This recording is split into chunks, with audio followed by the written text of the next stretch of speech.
Hey, everybody. Welcome to the Kristian Harloff Show. Happy Friday. Happy to have you here with us. This is more like a Kristian Harloff show, though, today. He's off, Winston's off, but luckily I've got Mike Kalinowski with me, and we've got so much to get into, you guys. A lot of things. We've got the Avengers Doomsday trailer coming out. We've got the Supergirl trailer. Also, that tagline. We want to get into that and talk to you guys about it, how you feel about it. We also got a very tiny sneak peek at HBO's Lanterns, as well as their 2026 lineup, plus Street Fighter. Do you guys like how it looks? We're going to get into it. So all that and more, me and Mike hanging out today, literally just learned how to use StreamYards, and learned is a generous way to say it. So let's get into it and see what happens.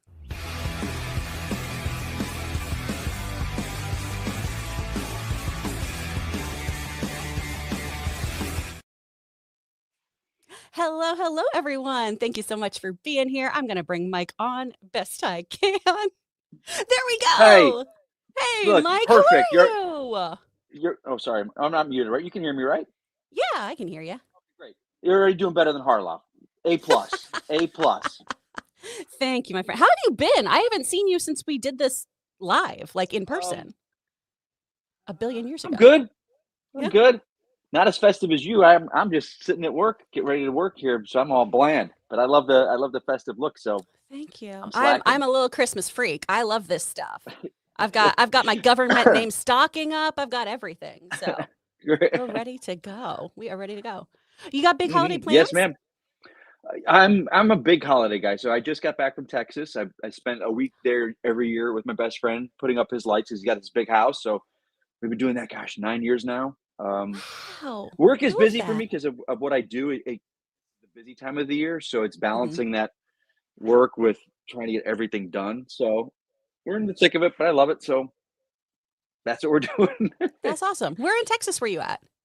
Houston. It's okay. a town outside Houston called Spring. That's where I'm from. Houston. From Spring? Yeah. Really? Yeah, I went to Woodlands High. I grew up there. Oh, you're from I know the Woodlands area very well. Yeah, wow, that's crazy. Yeah, we were living. He lives probably about 20 minutes from the Woodlands. Okay. Yeah. So yeah. So you know the gallery, like the Middlebrook, Deerbrook Mall. That's the mall. Deerbrook Mall. Or there's the Deerbrook Mall. And then there's Willowbrook. Yep. Willowbrook. And the Glendale, the Houston Galleria downtown. Houston Galleria, yeah. With River Oaks, all that the water, stuff. with the big ice skating rink in the center. Yeah. That's awesome. How about that? All the hits. I love it. Very, very small world. Oh my goodness. Well, I know. That's crazy. I'm going to try my best to bob and weave through these news stories with you. Once again, you guys, you're going to be awesome. Like, just bear with me. If I have some goofs, I've got some goofs. Well, what we're really here for are the news stories anyway.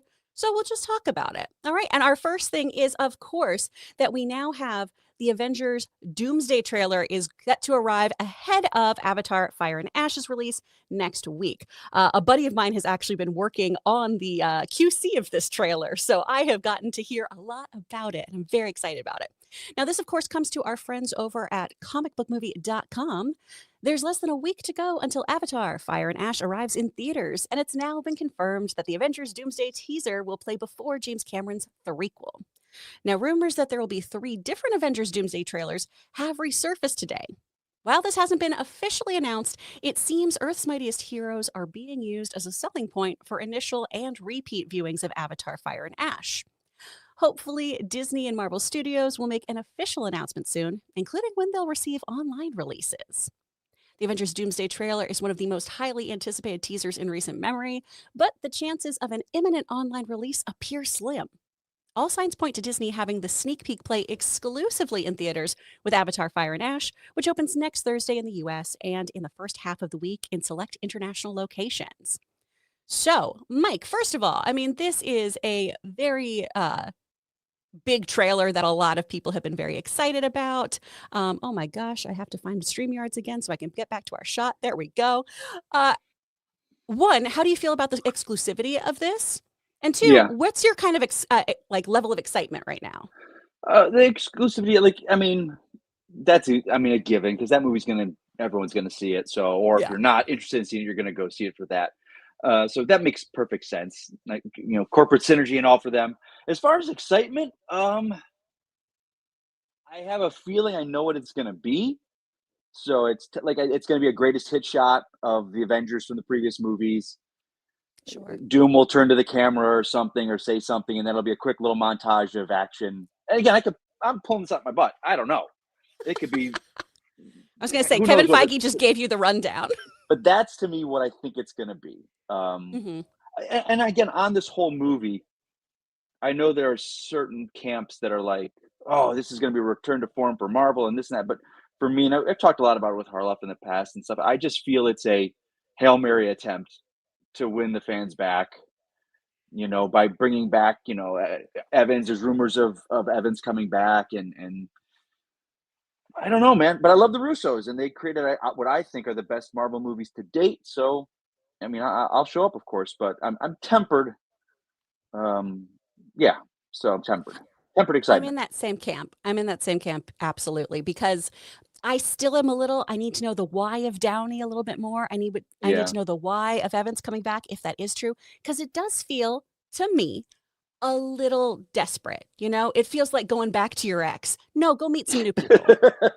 I want you to try and see some other stuff. There's more people in the world. We were so good together. Remember the glory days? We were so good together. Exactly. I mean, but again, there's so much okay, if Evans is back, we don't know where he is for 6 years. We've never talked about him, and so it's like they're going to do that, catching up to up to speed. And I don't know. I've talked about I'm kind of exhausted on the multiverse stuff as it is. So, but hey, I don't want him to be in this movie. Honestly, I really don't, because I loved the idea of him finally getting to be with Peggy. I loved that he finally got to go do that. And I don't want to pull him out of that. If it was, hey, let's revisit pulling him out of the ice, maybe that's a little different. But then that has all these other ramifications because timey-wimey nonsense. I want to let the man rest. I know. And again, I think the newer Avengers that they were trying to sell us on, like Sam and Shang-Chi and She-Hulk, they did not get the fair shake. It's like, hey, their stuff came out in a weird time, COVID and streaming. And the audience didn't have 2-3 movies to fall in love with them as these leads, but they're being thrown in. But now there's the talk. And again, I don't know any behind the scenes drama where these newer actors were feeling some kind of animosity on the set towards the older ones, where this is supposed to be their thing. And I don't know. It's a big, big question mark. Of all the movies that I'm excited for in the coming out, this is the question mark movie of I have no idea what it's going to be, but I'll be there. You're going to get my money. Seated, so. You're going to get my money. Exactly. So. Now, I got into this with Harloff a little bit over the past few weeks, too, of the exclusivity part of this trailer, where I thought, heck yeah, let's make it an event. I love this. Go do that. That's going to get people excited, because also people like, my dad, he's not a big super movie guy, but if he sees a movie trailer in something like Avatar, which he's obsessed with, like most people, he's going to go see that movie, and it is going to move the radar for him, move the needle. So I think it's really cool that they're doing this. Harloff was bringing up, people are going to bootleg it. It's going to get shown on, crappy little versions on the internet. So it kind of defeats the purpose. How are you feeling about that?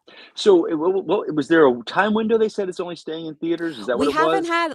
They were saying they haven't told us yet when it'll be released online. So it should be exclusively before Avatar, and then it'll go online. I would think they're going to do probably a weekend.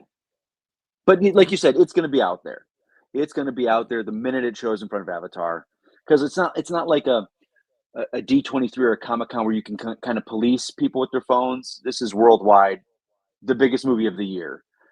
It's going to get out there, which is going to suck. And that's why I don't want to see it like that. I probably won't see Avatar opening weekend, just because I'll see it, but it's not opening weekend for me. So, and I'm not going to watch a bootleg copy. So it might be a few days where I even see it. So, but I'm okay with that. It'll be spoiled and pictures will be out there, and it's the world we live in. It's the world we live in. And internet, please be nice, and sometimes don't send us your first reaction take so that we get to experience it the way we want to experience it. I love the energy of that, of, oh my gosh, did you notice this in the trailer? Give me a second to watch it, because after Christmas, my podcast partner Amy calls it Cheese Week. Where it's just their time doesn't exist and you're just eating cubes of cheese straight out of your fridge. That's the vibe I'm on for 4 days. I'm not gonna be watching stuff. Oh man. Well, guys, question. When does Avatar drop? Is it the week before Christmas? Is it Christmas? Is it Christmas proper Eve? Is it that close? Let's see here. Avatar. Because if they're saying the trailer drops, well, I guess I don't know. Christmas is still kind of a couple weeks away. 2 weeks from today, right? Or yesterday?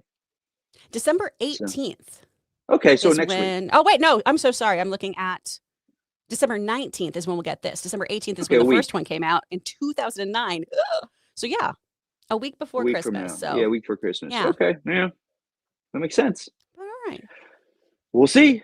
Well. Yeah. Guys, let us know what you think about this. Are you excited about this trailer? What are your expectations? What do you think you're going to see in it? And how do you feel about that exclusivity part? I would love to know how you're feeling. All right. Now, before we get to our next story, we are going to take a quick little break. Oh, no, I'm too early. Just kidding. We're going to go to our next story. I'm doing great. I'm doing awesome. You're killing it. It's awesome. Thanks, Mike. Oh, man. So, our next story that I do want to get into, we just added this in there. HBO did drop this really great kind of teaser trailer for their 2026 lineup, and everything looks pretty cool, including getting a little sneak peeky over at the Lanterns footage. And this really is a blink and you'll miss it kind of moment, folks. So thank you to the good people at comicbookmovie.com for giving timestamps. I'm going to hit you with those. All right, so HBO has released a trailer looking ahead to its 2026 offerings, and it includes a first look at Lanterns and the dynamic between Hal Jordan and his apparent trainee, Jon Stewart. Now, based on an expo shared by HBO Max, it appears the first trailer for Lanterns should be released later today. So be sure to keep checking for updates. If that drops while we're doing the show, I will try my best for us to check that out. HBO and HBO Max have released this trailer. Let's move past that ad. Now, we don't see any costumed action, but we do see Hal Jordan, Kyle Chandler, lecturing Jon Stewart, played by Aaron Pierre, about not being ready until the Green Lantern Corps ring says so. And with that, he leaps out of a car, leaving Jon to plummet over a cliff. Now, that is going to happen at the 1:35 mark and runs for about 11 seconds. That is the footage you get. All right. There's also a shot of Jon at the 1:49 mark, but he's just kind of in there for a moment. Now, they go on to add in here, given the age difference between the characters in the DCU, the expectation is that Hal is planning to retire and wants to leave Sector 2814 in Jon's hands. Many fans are unhappy that Hal's story is ending just as it begins, but at the same time, there are just as many who believe that Jon being the main live-action Green Lantern is long overdue. How the series will accomplish the handover remains to be seen, especially as the comics saw an older Hal break bad by becoming the villainous Parallax, which is so cool, and I absolutely hope they do it. Kyle Chandler would kill it. Now, in this footage, we also have a whole bunch of other stuff in there. We get a sneak peek of House of the Dragon Season 3, Euphoria Season 3, Industry, The Pitt, A Night of the Seven Kingdoms, which I am actually getting more and more excited about. House of the Dragon, I'm not going to lie, I fell off a little bit last season. This looks exciting to me. We've got DTF St. Louis with David Harbour, Rooster with Steve Carell, Mel Brooks documentaries coming out, a Larry David project, Half Man with the creator of Baby Reindeer, Hacks, Stewart Fails to Save the Universe, The Gilded Age, War, Dune Prophecy Season 2. Woof, it is a lot of stuff.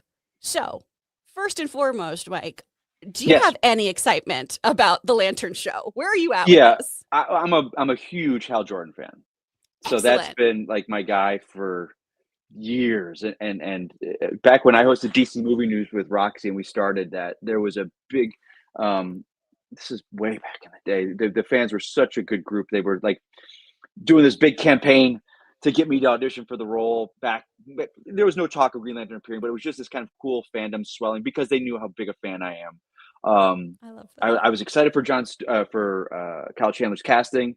I know people have a problem with his age, but I don't, because they are doing a kind of a training day, young cop, old cop, training him to do, take over. But I mean, in the whole story, they're trying to say it's a true detective in the vein of that, and seeing that 10 seconds, it is very much in the vein of True Detective. I'm very excited. And Aaron Pierre, he did Rebel Ridge on Netflix. And I hate doing when things come out and people are like, oh, this guy for this superhero role. But when I saw that Rebel Ridge, and I love that movie, I was like, oh, and this is before there was talk of Jon Stewart appearing in Lanterns or anything like that. And I was like, oh, this guy's Jon Stewart.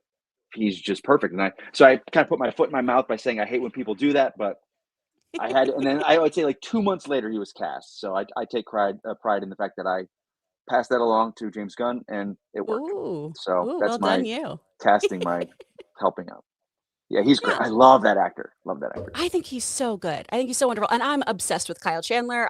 So when I was in college, I got to work on Friday Night Lights, and that's how I got my beer Oh, money, is I would do extra work wait, what did playing you a high do? schooler. I was Oh, just an did you? extra. So I would just My be roommate, in football not scenes. not at the time. My roommate though was Jason Street on that show. Scott Oh, Porter. that's amazing. We were roommates Yeah. in Orlando together before he went to Broadway first, and then went out to LA. So yeah, he was a great guy. Oh, okay. Amazing. Yeah. Kyle Chandler was just always the sweetest dude who would always take time Yeah, to talk to us and was just really nice. And, when you're a little baby actor and you're on set as just basically a talking ficus, it's so nice to have somebody who's number one on the call sheet be cool yeah. and make you feel cool for being there. Oh, so I'm really excited about this dynamic. I'm a huge Jon Stewart fan too. Mhm. Winston and I usually talk about this. We're big Justice League Unlimited folks, Yeah. and I loved him on that. That was my kind of first introduction and made me start going back and reading all those Green Lantern comics. So I think it's going to be a really cool That combination. that's the thing, and it's because you and I are probably a generation apart.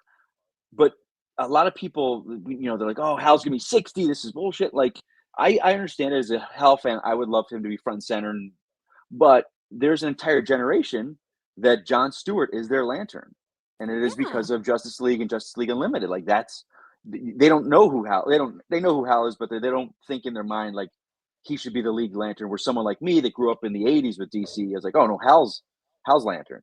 He's the yeah, guy," and the other guys are just superfluous, and they join him. But so, and I think Gunn is looking, to the future, and I don't think Kyle will die in this. I hope not, I but I hope think not. I think I think Aaron Pierre will take the lead because I mean, and Nathan Fillion's showing up in this, so he's a lantern that's out there. So I just think they're populating the world in a very sound way. Absolutely. And the core's huge. There's so many Green Lanterns. It's Yeah, to me, it's kind of like if you're a Doctor Who fan, everyone has their doctor, and there's a reason right. why you That's love true. them. But then you have appreciation for everybody else because you can't have one without the other kind of thing. Right. So hopefully, this just everyone gets their version of a lantern, and they have somebody who they can gravitate towards. And I know that I saw some talk online, people, and again, they haven't shown anything, and I don't think they were going to show any kind of lantern action in a 2-minute clip for all the shows. I think they're saving it for the trailer. But I will put people's fears at rest that they do have suits and they wear suits. I can't say how I know that, and I don't know how much they wear them, but I know they have suits. Not like a Okay. Ryan Reynolds gray dot. Hey, we're going to put it in CGI when the movie comes out. Okay. So My there are God. suits out there that they wear. Good. Okay. A couple weeks ago, we So talked about like how designs had potentially been leaked, and maybe it's this from this I don't know comic book, maybe designs. it's I from can't say that. designs either, Okay. but All yeah, right. That's very exciting though, because I yeah. just that it adds the tangibility of everything. I And so know, much of I the know. the lantern is like imagination powered, right? But I need something physical in there. Hmm. When it comes to some of this other stuff that HBO is doing, anything jump out at you? Any of the 2026 lineup that you're pumped about? Oh God, I'm such a not a Game of Thrones guy. Not. I just not like That's the Larry fair. David. You said something about Larry. There's Larry David something. I'm like that. I'll be there for that. But Yeah. I'm not. I never got into the original show. Harloff, I remember giving him such crap about it because it was back when it was like, was it 5 seasons? The original was it 5 or? I And think everyone was something raving like about it, that. raving about Chat, it, raving let me about know. it. They were Yeah. raving about the show, and I remember we were doing the Schmodown at the time, and the final season was ramping up, and it was like the first couple episodes. And he's like, "Oh, this is gonna be the biggest thing ever." And I go, "Harloff, what's gonna happen is something's gonna happen in this season that you guys are all gonna hate, and you're gonna turn on this show." And he's like, "You're full of shit. Biggest thing ever. Biggest thing. This show is they cannot do any wrong." And it came like a fart in Whoops. a wind. That show pissed everyone. I remember the table read by the actors, and they're like throwing their scripts and like, yeah, and it just did. But I think that's a show I will 100% watch one day. But yeah, It's it's fun, and there's definitely a consistency of it is not great. yeah, House of the Dragon, again, I still the first season, I was like, this is pretty good. I'm enjoying this, especially this different kind of perspective. Season 2 fell off. And then this latest one, I mostly just like it because the lead guy just seems like, oh, there's finally maybe someone I can root for who's like a purely good person. a good person, a good Um, person. Yeah, yeah, because so many of these shows are just, oh, it's jerks being jerks to other jerks, and I have to support one of them. Oh man. And I live in LA, so I can find jerks anywhere. I want a little escapism in my fantasy shows. I Right. 100% agree on that. Well, guys, let us know, how do you feel about that very, very brief look at Lanterns? Are you excited about the show? Are you pumped to see what else is happening there? Do you want to see more of that? And how do you think the whole Green Lantern Corps is going to work out with 3 of them already on Earth? Also, hit us up with any of those HBO shows that you are into. Okay, now I'm going to take a little break so we can hear from one of our sponsors. We are so appreciative of having the folks over at Raycon supporting the show. Go check them out. This message is sponsored by Raycon. I am living in a Raycon world now, man. Everywhere I go, the gym, walking the dog, subway, my little one, I just gave her Raycons, and she is digging it.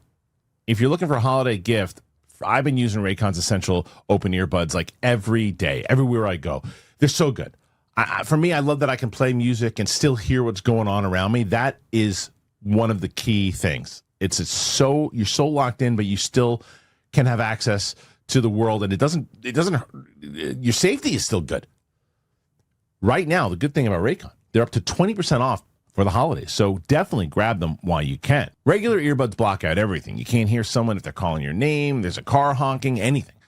These Raycons, once they sit just outside your ear canal, so you get really clear sound, but you can actually hear what's happening around you too. This is why I gave my little one these. She loves to listen to her music, but if I need to say, hey, Hazy, and she can hear me, but she can still listen to her music. Raycon has over 3 million customers, and the sound quality is just as good as the way more expensive brands. They're half the price because they're not paying for celebrity endorsements and all their retail markup stuff.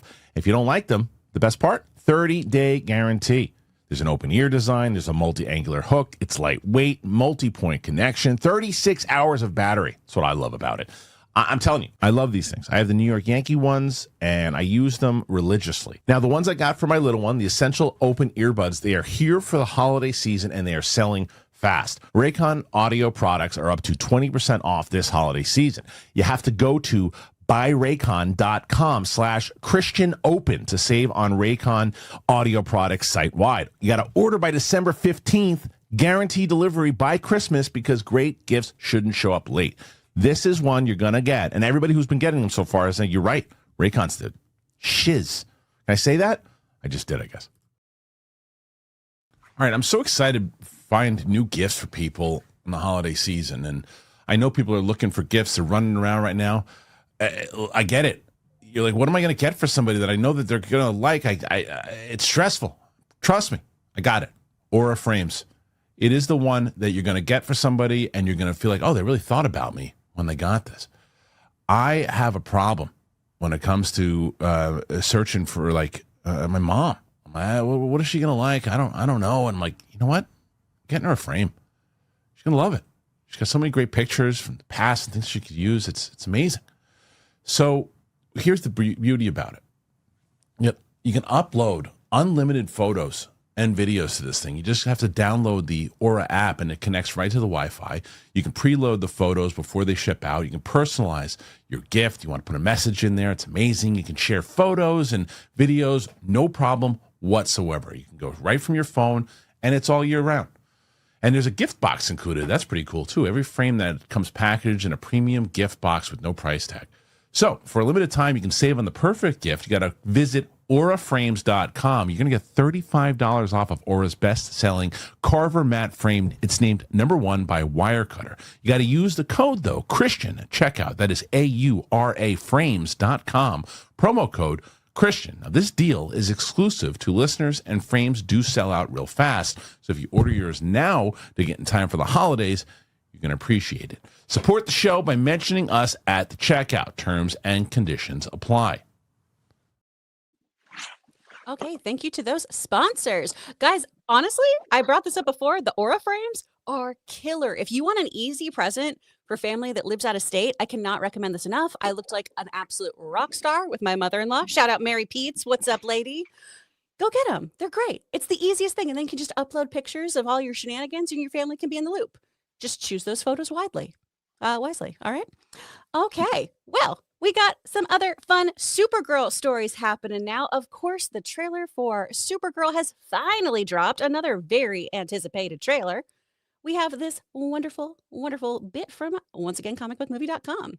So the Supergirl teaser trailer introduces us to the DCU's Woman of Tomorrow and Jason Momoa's Lobo. I will argue, though, not enough of that.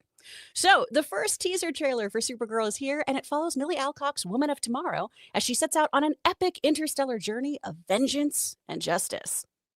As the wait for the Avengers Doomsday trailer continues, at this rate, we're getting a leaked version of next week's early screening of Avatar Fire and Ash seems increasingly likely. We just got into that. DC Studios wants us all to look out for Supergirl, the highly anticipated DCU movie heading our way in June. Kara Zor-El is clearly a very different hero from her cousin, Superman.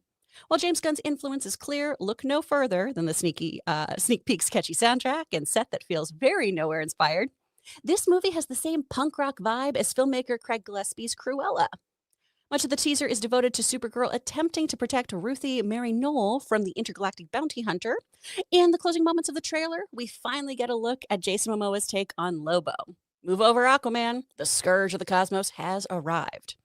Now, Alcock goes on to tell Games Radar that I think what Supergirl represents for young women, especially, is that you can be flawed. You don't have to be perfect in order to come to some sort of internal self-resolution.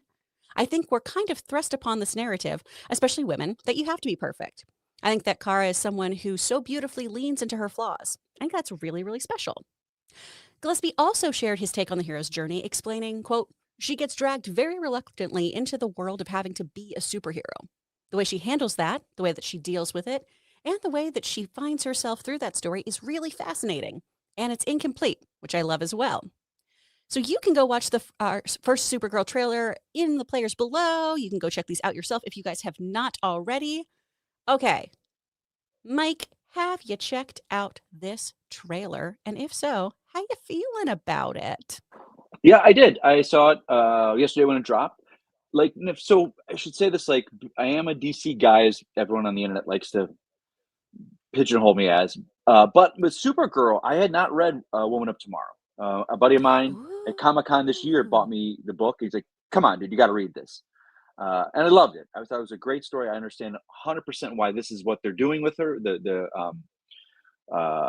Kind of, that's what they're going to give the audience, their first taste of Supergirl in this new world with her. Totally understand that. So it looked great to me. I mean, it's a teaser, did exactly what it needs to do.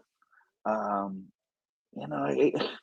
see the kind of with the music and the people saying the Guardians tone, but if that's the case, then you've got to go with the comic and with the writers. It's like, were they influenced by Guardians? Because this is not like they just created this story out of nowhere.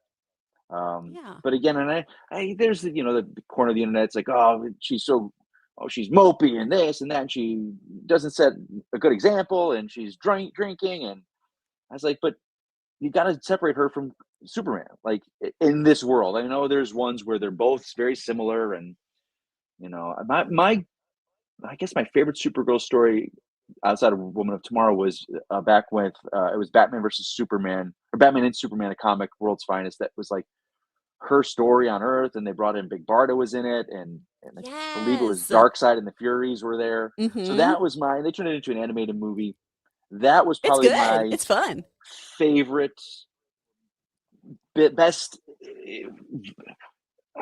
pathway into her stories, because I don't read the comics normally. There was one by Mark Andreyko a couple of years ago that I picked up that I really liked because of him.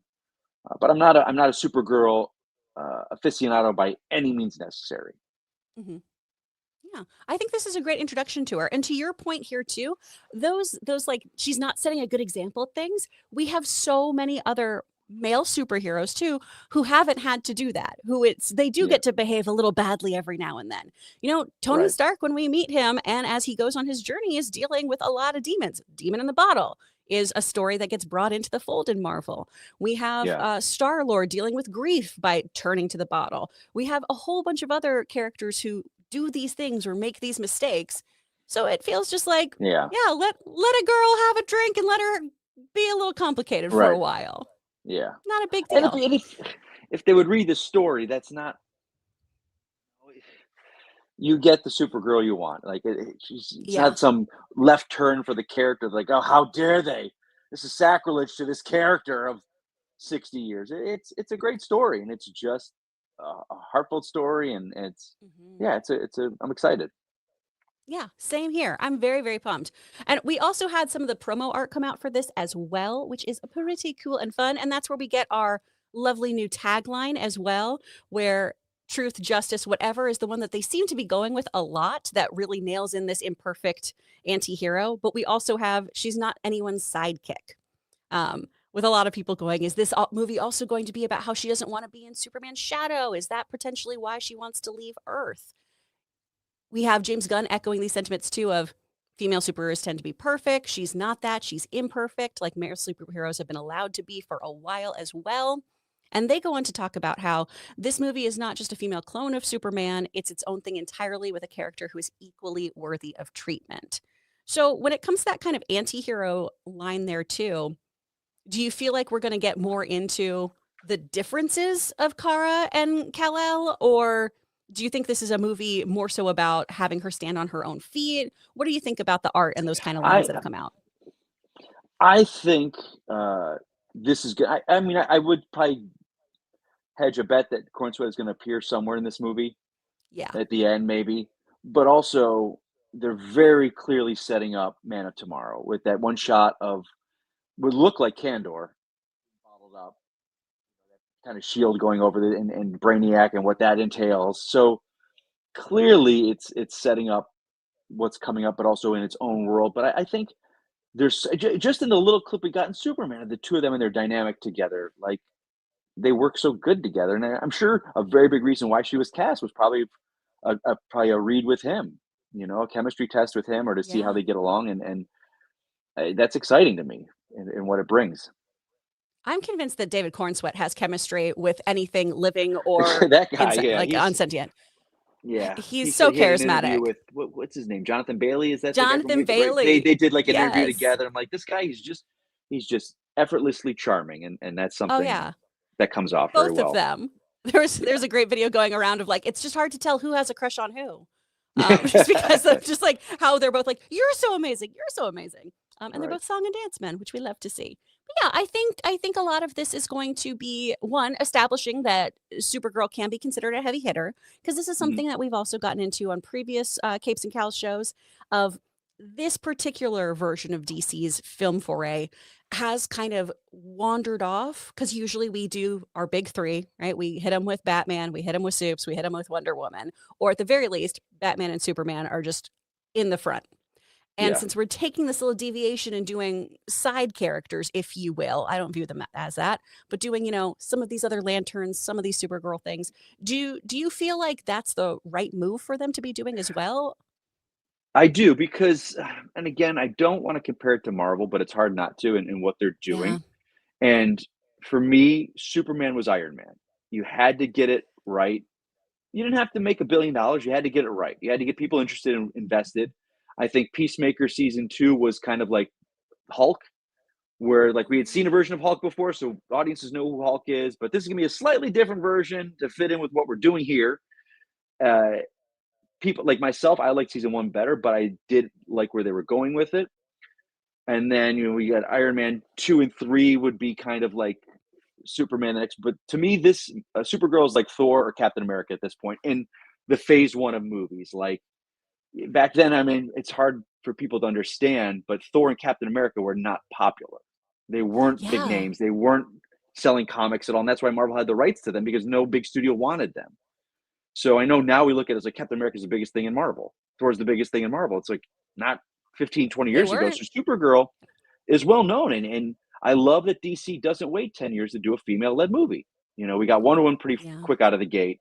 And now we're getting Supergirl pretty quick out of the gate. They're not waiting 15 years for a Black Widow movie, and or Captain Marvel. It's just like, and they didn't go with Wonder Woman, which I think is great, because Gal and that Wonder Woman is beloved, and to reset it right away, that might have been a little, because she, out of all the three, Superman, Batman, and Wonder Woman, she was the one I think that was still most present in everyone's mind, because she appeared in Shazam and appeared in The Flash, and she was very kind of, and she was the one out of those three that was, is she going to come over to the new version? Is this like Cavill and Affleck? It was pretty clear up front that we're going younger and they're not going to be a part of this. And Yeah. I think there was some lingering with Gal, like kind of like, and her movie was so well done. But I think they're smart and introducing a female character that can go toe to toe with all these guys and bring something we haven't seen, And what's it been 100%. 40 years since Helen Slater? So Yes. It's time she gets her due. And speaking of guys she can go toe to toe with, I'd be remiss if I didn't ask you, since you are such a DC guy, how are you feeling about Lobo hitting the big screen? Now, first of all, and I'll say this, it kind of goes back to our Game of Thrones talk. I'm not a anti-hero guy. I'm not a Punisher fan. I don't like the anti-heroes. I love their service and the story of when they tell and when they're interacting like a Punisher and a Daredevil and you get that conflict. I think that's what's great. So Lobo to me was never, it's like Deadpool. I'm like this over the top, like, but that said, when he was cast as Aquaman, I'm like, what are we doing here with Aquaman? He's Lobo. Like, there was never any doubt of Jason Momoa and who he is. Like, there's scenes in that second Aquaman movie who he's got the biker chains on, the leather vest, riding his motorcycle around. I'm like, that's not Aquaman, that's Lobo. What are we doing here? So this is serendipity. Like, I think Gunn the whole time was like, he's not Aquaman. I'm sorry, but he's Lobo. I'm going to make that happen. And he didn't say anything. He just walked. He's going to have that giant motorcycle, and he's going to be awesome. Like, it's a part he was born to play. The guy looks it. He acts like it in real life. Yeah, he's going to be great. I'm so hyped about it. I'm really excited. If anyone wants any Christmas Lobo crossover, Lobo's paramilitary Christmas special from 90, 91, 92. Oh, it's so good. He gets hired to kidnap Santa Claus. He fights Santa. It's Violent Night before Violent Night. It's so fun. Could not recommend it enough. Guys, let us know though. How are you feeling about this? Put that in the comments for us. Let us know what's up. And now I want to pivot over to just one more DC story that Luke found that popped out this morning too.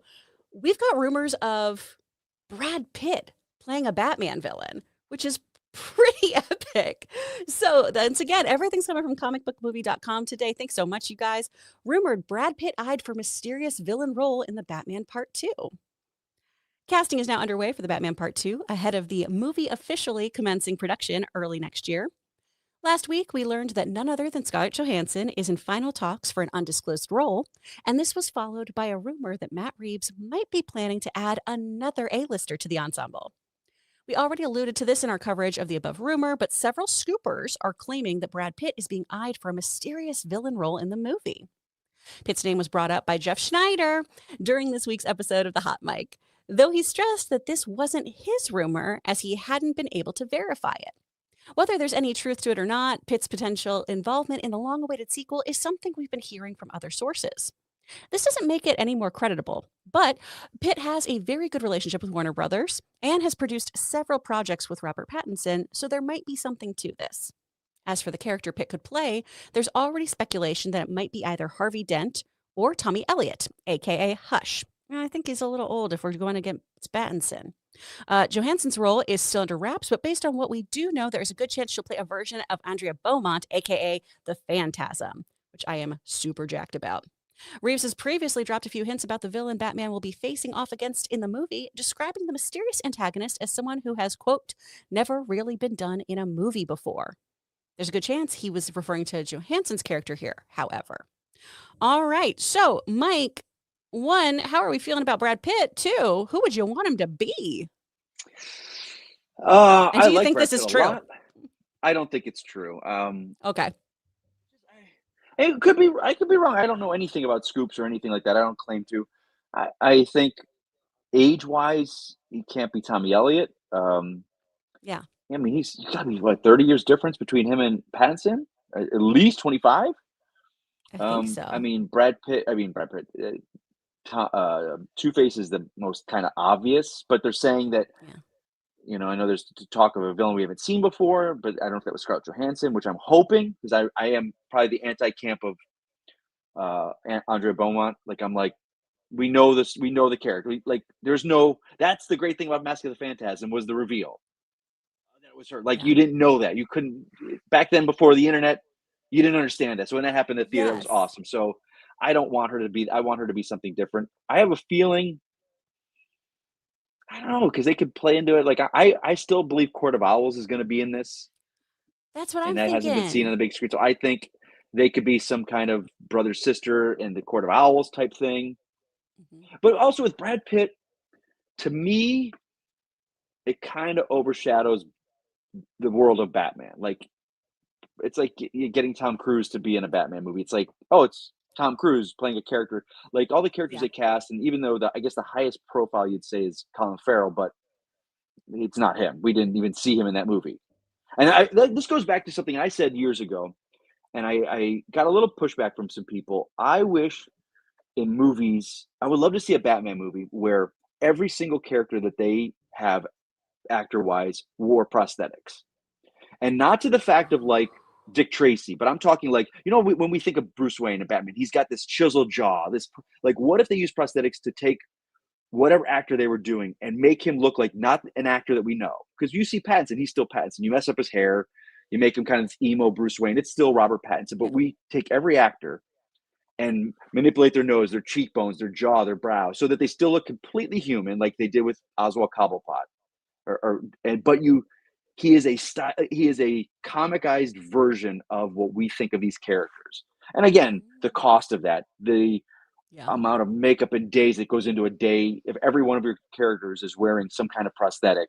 But I just remember with what they did with him as Penguin, and you didn't see Colin Farrell. You saw this character that we can completely imbibe and go, that is the Penguin, as Oswald Cobblepot.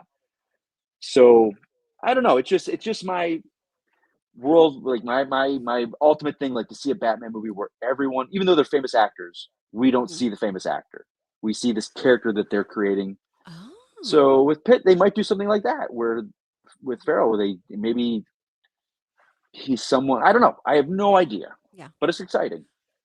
One of the things I was interested in seeing, and I think you could do this now too with the two of them, and again, if you really transform Pitt, is if Johansson is Nora and they do more of that frozen heart kind of situation, bring in Pitt as Freeze.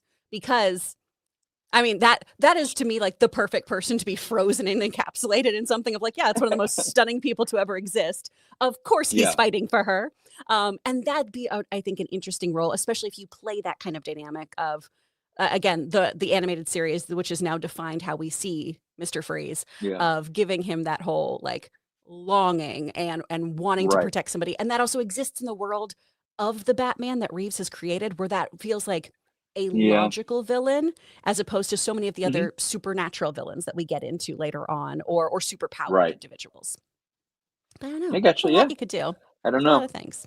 It seems like a weird rumor could come out of nowhere, but now have we? They said is Scarlett Johansson officially cast, or is it still just either talks or rumors? My understanding is they're in talks. Okay, so like it was never official. Like Reeves never posted, "Oh, here's my so and so," or so it's all talk. So I think the script is locked. I think they are deep in pre-production and design, so they have an idea. They know what that character is. It's just a matter of the actors and actresses committing to it and whatnot. So I think they said they're starting to film in the beginning of the year. So they got to be getting close. Yeah, absolutely. Well, and just to kind of also take your prosthesis point further, I kind of want them to throw in just a more unknowns. I feel like Batman has enough draw that like give me a new, fresh, hungry actor. It's to me, and it seems like what Gunn is doing in Superman. Like these characters sell themselves. I don't need a famous actor. Like Corn Sweat, like I know he had a resume, but I had never seen him before in anything. But I knew he was a working actor and had a resume. Like, and he is Superman to me now. And it was the same with Cavill back in, I think I saw Immortals that he was in. I had no idea who he was. And I think these characters sell themselves. So, it's be interesting to see. 100%. Guys, let us know what you think, though. Is there any validity to this rumor? Is Brad Pitt going to show up in The Batman? Or do you think this is just, a warm fart on a cold toilet seat? You just let us know, okay? You tell me. All right. And then we are going to wrap up with something that I feel is controversial. I don't know if you've gotten to check this stuff out yet, Mike, but the Street Fighter trailer dropped. Oh, and so I did did. those posters. I did. Okay. we're going to look at some of this. So we have the official images for the classic Street Fighter video games and villains and heroes. The first trailer for Paramount Capcom's live-action Street Fighter movie has been released online, and it's certain to provoke some passionate reactions from fans of the video game. What a nice way to say that, Mark Cassidy. Well done. What a sweet way to say people are gonna have some feelings. All right, round one, fight! The first trailer has a series of character posters for Legendary and Capcom's highly anticipated live-action Street Fighter movie debuted during the Game Awards this evening and have now been released online. The teaser introduces the World Warriors that will be battling in the movie, revealing our first official look at the iconic combatants, such as Ken, Ryu, Guile, Chun-Li, and the villainous M. Bison. The trailer doesn't reveal many plot details and basically just serves as an introduction to the heroes and villains that will clash in the tournament. Everyone feels very game accurate here, for better or for worse. So you all can check out the trailer for yourself. Let's scroll down here and see if we have any of these images.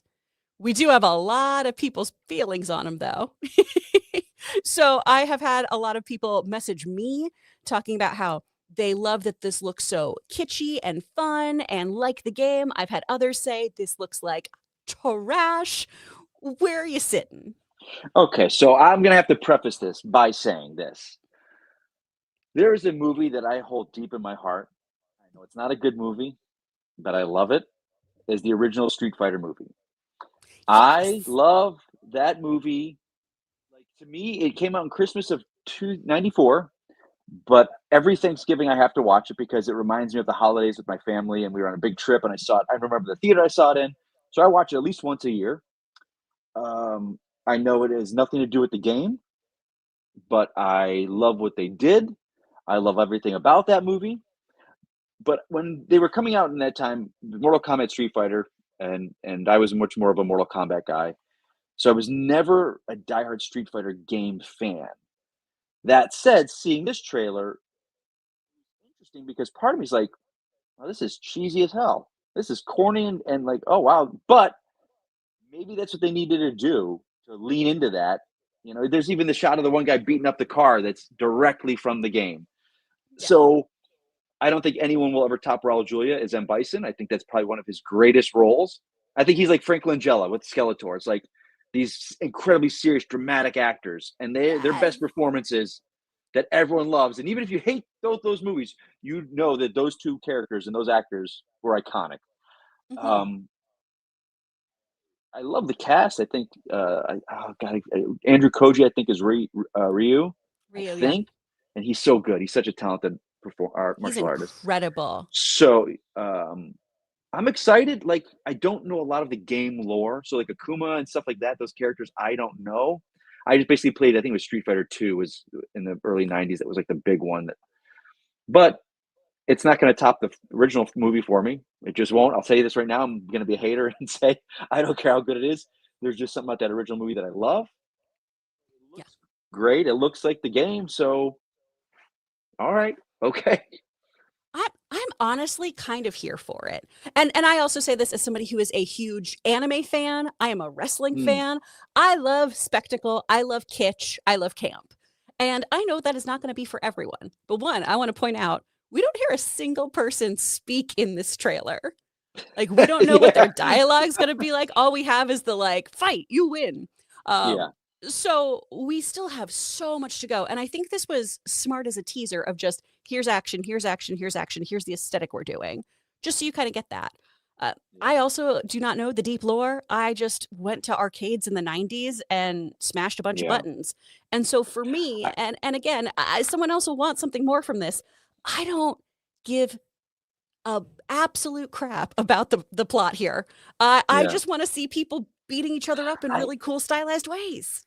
I have a feeling this film, depending on how it's done, could lean into that hitting the zeitgeist of a Minecraft demon K-pop hunter, like just hits this right vibe that people just go to see these movies, and it's one of those, it's a phenomenon. It's like a Barbie phenomenon. Like, you're like, no one wanted to see a Barbie movie, but just the build up and the leaning into it and all the stuff that Ryan Gosling was doing as Ken in public, it was just like, I have a feeling this is going to thread that needle, and it's going to either bomb or it's going to be incredible.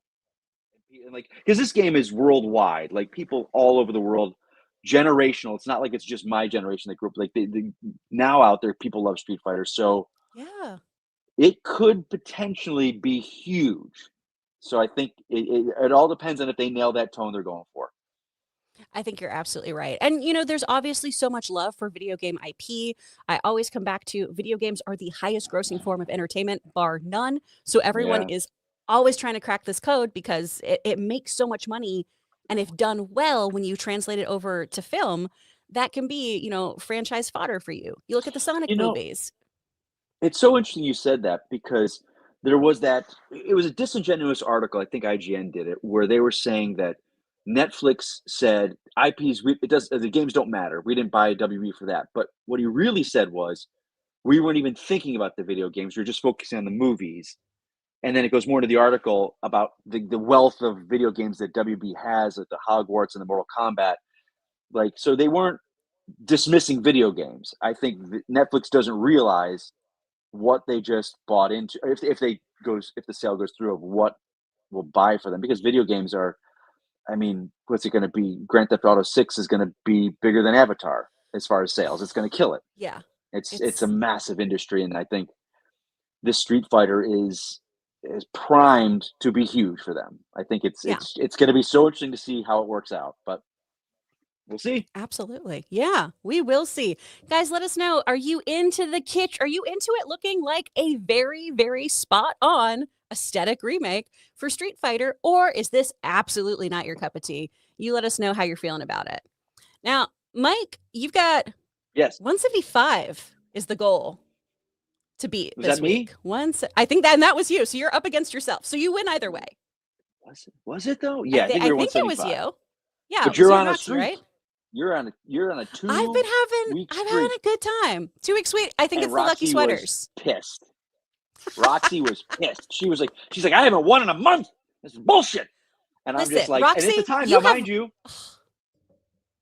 go I didn't know I was going to be on this today. I was doing my Tuesday show with the guys. So here's what happened. So I was in Texas from last Tuesday to this Tuesday. So I had said to Harloff, I was like, hey man, can I do Monday this week? So I was with Raycon. Can I do Thursday next week with Steph? He's like, yeah, man, sounds good. And then my flights got delayed or something happened. And I had Tuesday morning, instead of being at the airport, I was off and I was at my buddy's house. And I was like, hey, man, Harloff, if I can do Tuesday again, I can join you guys. So I just did it from his place. And then I think Wednesday night, he's like, hey, man, can you do Friday? I'm like, yeah, I think I'm working, but I can come in early for my shift. So I wasn't planning this. I'm not trying to double dip here. But I think I got a good shot. Myself and Roxy are with you, so I think I got it this week. Roxy, you have Kate Beckinsale movie money now. Let a girl have this. Hey, movie star now. When does she need this? Let me have this corner of the internet. Slumming. I got senior dogs and I've got voiceover money. Okay, we're in different echelons. So we are going to try to see if we could beat that 175. But before we do our last commercial break, Mike, do you have anything you want to plug? No. I'll just try and be polite to people on Twitter. That's my thing for everybody this week. It's not going too good. It's a Herculean feat. I can't stop it, Kris. I can't stop it. I get up in the morning, I see some stupid comment like, I'm not seeing Supergirl. That show looks like shit. And then I go, all right, here we go. I can't. My best friend said it best. So I visited him, and he loves. Okay, so we talk about trailers. That guy. So we were going to go see a movie. And the movie was like 10:45, and it was like 10:30. We were leaving the house. He's like, "Oh man, we're not gonna make the trailers." I'm like, "No, don't worry about it, man. AMC does 25 to 30 minutes, and they tell you that we can get there late." He's like, "You don't want to see the trailers? I love the trailers." And he's not a social media Twitter guy, so to him, he loves movies though. So trailers are important to him. I don't know where I went in that rant. Trailers. Okay. What do we say? What do we say? I don't know. Oh. So he goes to me. He goes, so wait a minute. You're on there. So he'll see me. We'll be in the car, and I'm talking to Tex like, hey, you piece of shit. Why don't get your head on your ass and this and then he's like, who are you arguing with? And I was like, it was this self-loathing moment of reflection. I was like, I don't know. He's like, so you don't know the person you're talking to? I'm like, no. And he's like, you're just arguing with him and yelling at him, and he's yelling back. I'm like, yeah. He's like, why are you doing that? I'm like, I don't know.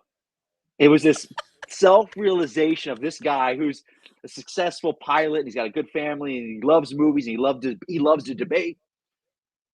It's like, why don't you just not do it? I'm like, yeah, you're right. It's fun, but he's like, yeah, you're right, man. You're right. I can't help myself, Kris. I can't help I need myself. a little bit more of that though, because I'll God. stay on the phone with telemarketers and be like, Oh, no. hey, like, I know it's your job, but you really should take me off this call list. I don't have student loans. You've got a bad lead. No. How's your day going? And people just be like, No. why are you wasting your time? I'm like, oh, because everyone's probably been so mean to them all day. So yeah, I'm You're so happy I get to talk to altruistic. you. I'm But just I an let asshole. people suck me in. Like, Don't lose that. That's a good quality.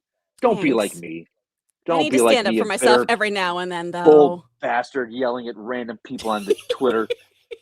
Don't be like Well, me. friends, support this old shouting at the sky, and That's sure, you you can still soup on me. yelling at duo. movies. Give us some support today. We are going to hear from just a few more sponsors before we get to your questions, and was not shown how to do that, so that's going to be a really fun thing that we're going to figure out together, how to get them up on the screen. But before we do that, we're going to hear from Cash App and Prizepicks. Check them out. I always get excited talking to you guys about Cash App because I always want to talk to the people who haven't got it yet. I'm telling you, you got to look out for some of these scams that are out there. People fall for them all of the time. It happens. You look at people make YouTube videos are just exposing these people, right? So you want to make sure that your stuff is secure. The holidays are all about finding that perfect gift, but this time of year, not every deal is actually what it seems. There's scammers that they're getting more creative and they try to trick people into sharing their payment info through methods, whether it's fake shopping sites, giveaways they're always too good to be true. Now, here's the good thing about Cash App. They have a 24/7 fraud monitoring. It helps detect and alert you for unusual card activity if someone gains access to your card, so you can act fast if something seems off. You can also lock or unlock your Cash App card instantly right in the app for extra control and peace of mind. You stay one step ahead of scams this season and keep your money secure with Cash App. I've just been so happy with them. I feel like I'm just protected. And you gift yourself some peace of mind this holiday season when you download Cash App. So for a limited time only, new Cash App customers can use our exclusive code to earn some additional cash. For real. You just download Cash App, you use our exclusive referral code SECURE10 in your profile, and you send $5 to a friend within 14 days, and you're going to get $10 dropped right into your account. Terms apply. That's money. That's Cash App. Cash App is a financial services platform. It's not a bank. Banking services provided by Cash App's bank partners. Prepaid debit cards issued by Sutton Bank, members FDIC. Promotions provided by Cash App, a Block Inc. brand. Visit cash.app/legal/podcast for full disclosures. Cash App. Prizepicks, baby. I love that you have a chance to get Prizepicks. You download the app, and for me, I got it. Been doing it ever since. It's great because if it's available where you are in your state, get it. Make sure you check. It probably is, though, because they're available in 45 states. For me, I was just loved how easy it was. And even for people who don't really know, what's the first down? You just play on Prizepicks, and now people now they get into it every week. Check this out. It just makes it more exciting. Prizepicks has one of the more unique offerings. So of all the sports and markets Prizepicks offer, it's pretty exciting that you can make picks on fantasy score, free throws made, field goal attempts, or turnovers even. That's the best. I know a couple players who really stack up their free throws, to be honest. My favorite thing about Prizepicks is picking multiple sports in the same lineup. With the basketball back, you can put Steph Curry and Patrick Mahomes in the same lineup, and you could root for both. Prizepicks now has early payouts. If your lineup gets off to a hot start, you may now have the option to cash out those winnings before the game even finishes. I love how straightforward it is. You don't have to spend a lot of time trying to calculate the payouts. It makes it easy with the payout multipliers. It doesn't matter if it's a simple 3 times or a big 2,000 times. Prizepicks makes it easy to understand how much you can win. So if you download the Prizepicks app today and use that code Kristian, get $50 in lineups after you play your first $5 lineup. Use the code Kristian to get $50 in lineups after you play your first $5 lineup. Prizepicks. It's good to be right. Okay, thank you to those wonderful, wonderful sponsors. Okay, 175 is the number to beat. Let's see how we're doing. All right, first up, we just have a new member here from Kentis202. Yay, thanks so much. Over to Michael Ida81. Support for lovely Kris and Mike. Thank you so much, Michael. Hope you're having a great day in Australia. From Connor Mullins, 23. I can't wait for lanterns. The Lantern Corps is one of the coolest and most unique aspects of DC Comics lore. Ooh, do you agree with that? I do, 100%. Yep, I 100% agree with that. I get this question a lot, and I don't have an answer for it because people are always like, why are there a bunch of lanterns in Earth? Because there's usually one lantern per sector. And I don't know. I'm sure they've explained it somehow in the comics. I don't have a good answer, and I don't know why. I don't care. Yeah. I don't care. My headcanon is that we're just such a mess. This planet alone, I don't care what other planets are in Sector 2814. This planet alone needs 3 of them. Hey, that's why. This one's rough. Yeah. But I joke with this all the time. My friends is like, there's no way that there's not aliens out there in this world. And they probably swung by, saw us, as like, nah, 100%. We're out. So I think the Guardians were like, you know what? 3 of them for this. Yeah. But I that love baby planet's crazy. Yeah, I love the Lantern lore. From what I hear, it is very much in this show. Even though it's a gritty detective on Earth story, the Lantern lore and everything with the Guardians and all that, it is involved. So it's there. Okay, awesome. Well, I figure too, when you have, the showrunner from True Detective Night Country mixed in with Tom King helping everything too, that just seems like it's going to be a really fun mix of gritty detective meets all the fun extraterrestrial goodness we want from the Lore Corps. For me, and again, this is just me, I love the character moments. I love one of my favorite scenes in Superman is him and Lois just talking while the action's going on in the background, but it's just the 2 of them having a conversation. Captain America Civil War was Steve and Tony signing the accords in that room. There was no superhero stuff. So get me involved with the character, and then the action is just icing on the cake. Agree. We've got another one from Colin Mullins, 23 here. Do you think Brainiac will be teased in Supergirl? I do. I think we saw it. I think that shot of the beam taking Kandor, lifting the planet up. And I've only read Woman of Tomorrow once. I don't remember if that was in there. So, and I know Lobo's not in that book. Yeah, he's not in there. So they're definitely adding stuff. So I think that scene with Kandor, and I could be wrong, it might not be Kandor, but it seems very much like that is something in space bottling up that city and taking it. So, and they deal with Krypton. So, and again, I don't know how you felt, Kris, on the whole switch with Jor-El and Laura with what they sent him here to do. And you don't do a swing like that and cast Bradley Cooper and not let it just be a one-off for the movie. That is some heavy lore changing. And Kara was much older when Clark died, or when Krypton exploded. So there's definitely, she knows more about Krypton than he does, and I think they will 100% get into that. Oh, absolutely. I just feel like it has to be alluded to at least, just because we are finally getting that specific backstory. So that makes sense to me. All right, from Future Millionaire 26, Mike's cool and all, but I miss you and Rob's banter on that other show. Wink. Well, thank you, Future Millionaire. I'm having fun with Mike, and also, once again, you guys, not having to drive 4 hours to actually do this show and just like be here with all of you. Chef's kiss. So nice. So nice for me not to. My commute was 4 hours round trip. Well, but still. Yeah. That's, and so 4 hours of my day. Yeah. And on a bad day, it would be 2.5 there, 2.5 to 3 back sometimes if there were accidents. It was when I was doing Campia's show out in Riverside. Oh. Yeah. Because I'm a North Hollywood girl. That is a long drive. Oh, so I'm Burbank. Also, okay. Yeah. Hi, neighbor. Yeah. I would go to Riverside. Texas. So you're from Spring. So my buddy was like, I don't want to be out this time of day, the traffic. And I'm just like, you think this is traffic? Oh. It was busy, but it moved. I was like, you don't know traffic till you've sat on, going to Riverside on the 10 or the 60 at 4 o'clock on a Friday. You don't know traffic. 100%. Well, it used to be, that you are that dedicated. pre-holidays too, when everyone was doing like the Great Escape from LA.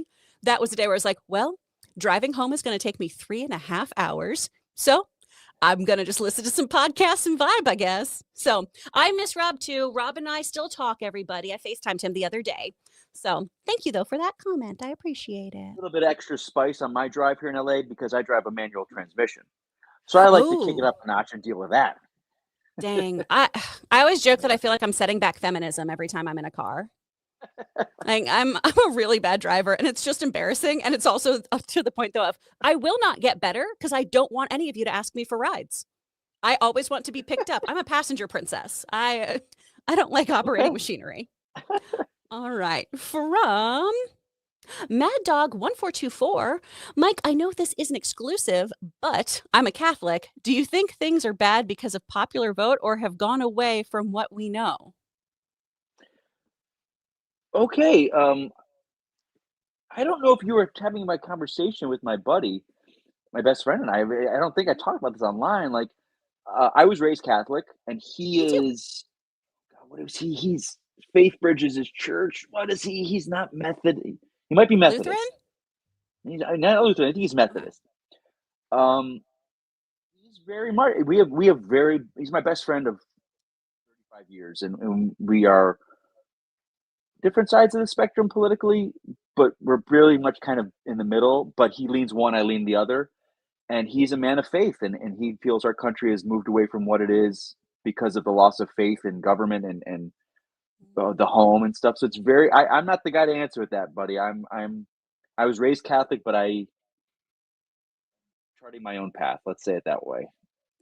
But I know there's a good portion of our country, my friend, that feels the same way. Not to get in politics on the show, but there's a massive amount of this country that probably feels the way you do, and it's not wrong to feel how you feel. It's your feeling and how you're raised. So, yeah.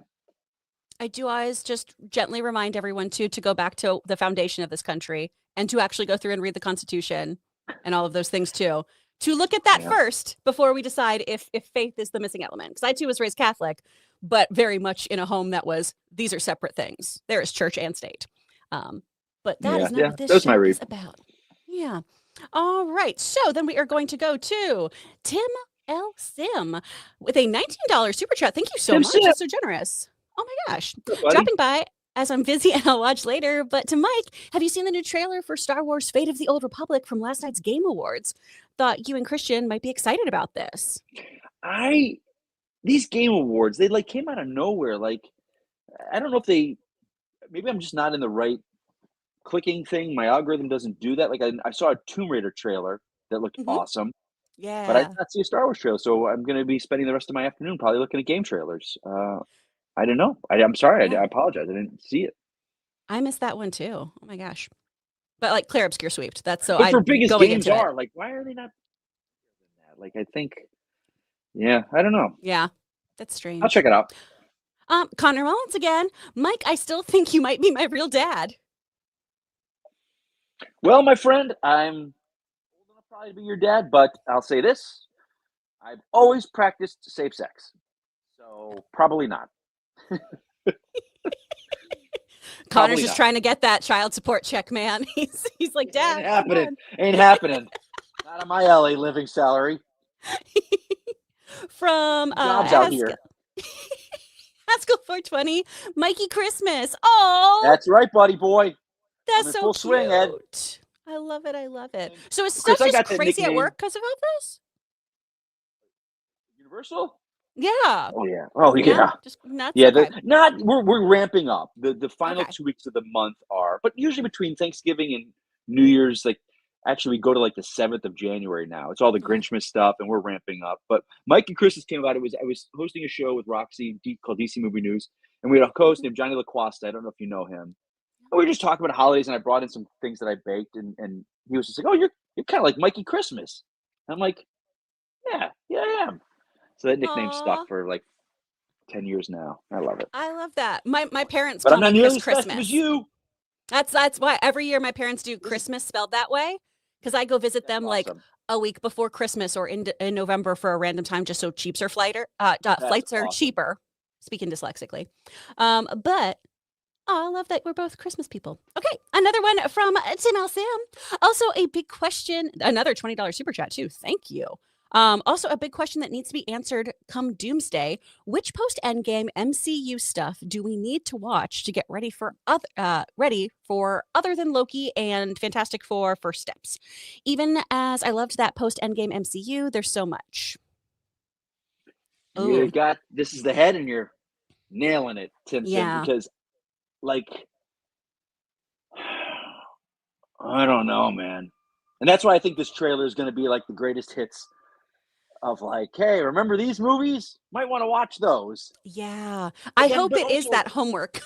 Here it is. But Kris, you got to remember, it's not just the MCU. You're bringing in Fox now. Which of those X-Men movies do you need to see now? And just like, That's very true. Hopefully, all of us can skip The Last Stand, respectfully, and just kind of do a greatest hits watch.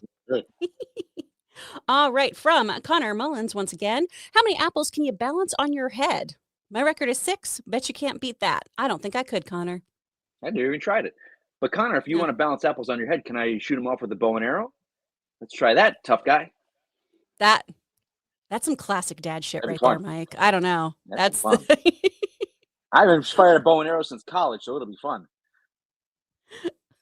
From Armand AYT, Lenny Kravitz in new Bond game. That's crazy. He's in the new James Bond game? Well, I got button hooked last night, so I'm online. It's late at night, and the headline from some website was like, Lenny Kravitz is the new Bond villain. And I was like, and the internet was like, here I go with this bullshit click. And then I'm thinking, but like I went to bed, or I didn't think about it. And then I woke up, and he's the bad guy in the video game. So this clickbait website, they made it seem like it was for the movie, and I was going to kind of call them out on their BS, but I didn't. But then I saw the trailer for that Bond game. The more I'm like that gift from Django Unchained. It's like you had my curiosity, but now you have my attention. Whatever that line is, you have my curiosity, but now you have my attention. This game, the more and more that comes out from this Bond game is just, I'm firing on all cylinders for this thing.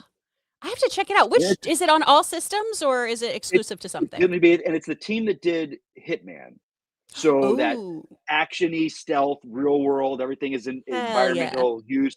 It's really everything they're dropping on this thing seems great. And it's been, I would say, at least 4 or 5 years in development. So that's a good sign. Okay. Awesome. Oh man, I'm so excited that I have homework after the show. I got to go check out so many trailers for games. Go check out if you check out the original trailer for that. I think it's called First Light. It's really good. Sweet. Really good. Ooh, okay. From a Corn Emperor. Gosh, Corn Emperor. Corn Emperor. Much more excited now for A Knight of the Seven Realms, Game of Thrones than all else. Okay, cool. I'm glad that kind of moved the needle for you.